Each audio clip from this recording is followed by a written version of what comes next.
نحمد اللہ ونصلی ونسلم علی رسولہ الکریم اما بعد فاعوذ باللہ من الشیطان الرجیم بسم اللہ الرحمن الرحیم من یعمل مثقال ذرۃ خیرا یرہ ومن یعمل مثقال ذرۃ شرا یرہ صدق اللہ العظیم۔ معزز مکرم سامعین و ناظرین، السلام علیکم ورحمۃ اللہ وبرکاتہ۔ امید ہے آپ تمام خیر و عافیت سے ہوں گے۔ ناظرین کرام، آج میں آپ تک بہت ہی اہم اور ضروری بات پہنچانا چاہتا ہوں۔ دراصل بات یہ ہے کہ آج سوشل میڈیا کا دور ہے، ہر گھر میں ہر آدمی کے پاس موبائل ہے۔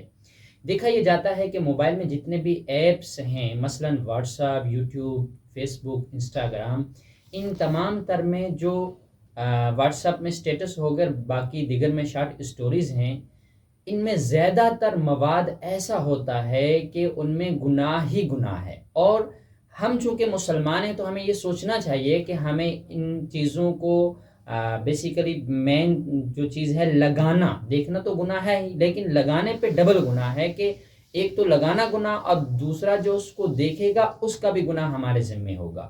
قرآن مجید میں صاف الفاظ میں ہے کہ جو ذرہ بر تھوڑی سی نیکی کرے گا تو بروز محشر اسے بھی دیکھے گا، اور تھوڑا سا گناہ کرے گا تو اسے بھی دیکھے گا۔